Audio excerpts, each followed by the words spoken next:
Hi readers, happy Thursday. I hope you guys have already had a great start to your morning. We're going to have a lot of fun today. I can't believe we've made it through almost a whole other week of learning this week on our distance learning. And most of all, I've really enjoyed getting to have you guys this week in class doing our live learning. And I think that we're going to have a lot of fun with that. We can just make it better and better each time we talk, right? All right, well, I don't know about you, but I'm ready to find out what is going to happen to poor Plastic and poor Stingray. They seem to have both gotten themselves, well, one of them got herself in the mess, right? Yeah, one of them, she was part of a victim of a terrible problem with a possible shark, right? Let's read and find out. Stingray is soaked through with cold water and so heavy she can't move. From the bottom of the tub, she hears a sound. Whirl, blah, blah, blah, blah, blah. Fortunately, her eyes are on top of her head, so she can see what's above her. Lumpy and the one-eared sheep are sitting on the edge of the tub. The rushing sound of the tap makes it impossible to make out what they're saying. And though she's glad to see them, Stingray can't think how they'll rescue her, since both of them are sinkers. After hating her friend all day, she wishes Plastic were here. I was mean to her, thinks Stingray, and now she's gone to the beach and might not ever return. I'm a sinker, and a stinker too. And if I rot and drown and dissolve in this tub, it's all my fault. Warble, warble, warble, Stingray hears again, and then silence. Lumpy has turned off the tap. He's pulled up the plug by its chain and the water is running out. I think Lumpy's pretty smart. What do you guys think? And a good friend, right?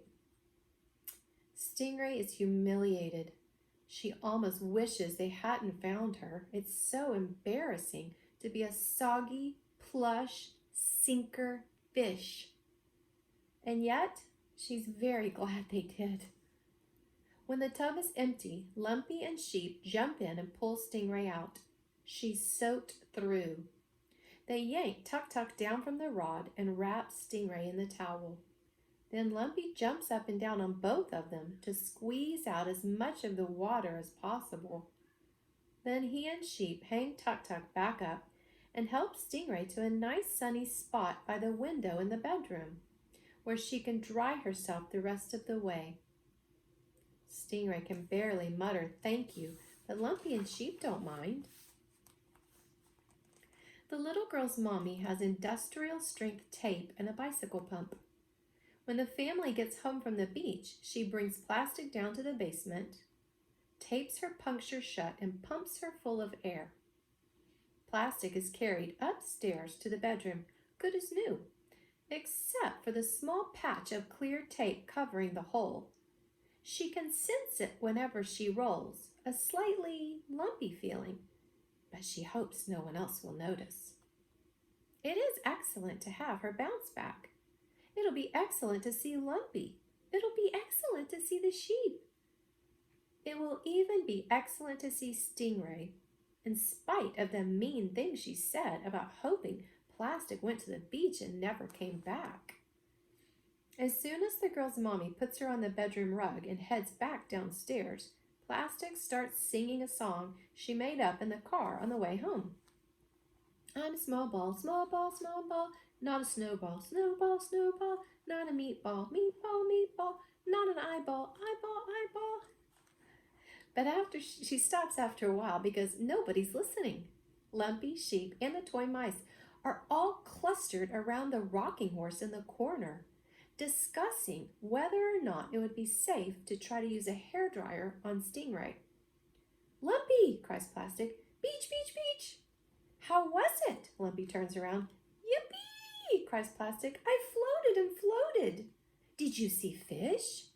Sharks, says Plastic, with big long legs and waggly tails.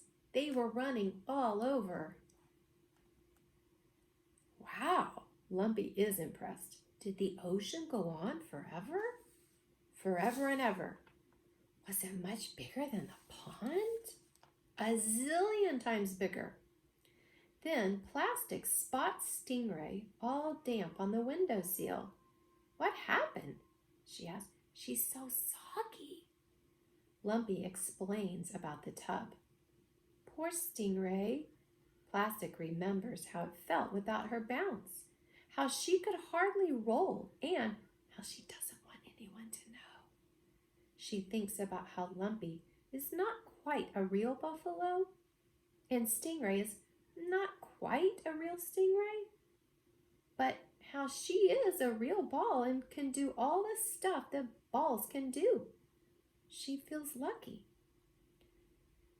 Did you know there's more than one kind of stingray? Wonders Plastic in a loud voice, loud enough for Stingray to hear all the way over by the window. Do you have any I wonders of why she's doing that? I read it in an animal book, she makes up. There are water stingrays and dry clean only stingrays. Dry clean only ones are bigger and stronger and much better looking. And they live on land. And other animals look up to them because they know a lot of stuff. Which kind is our stingray, I wonder? Dry clean only, says Stingray in a small voice from the windowsill, feeling a tiny bit proud for the first time in a good while. It says so on my tag. I thought so, says Plastic, because you're awfully big and you know so much. You get what she's doing too. That makes me like her even more, right? There's a pause. It's nice to have you home, says Stingray.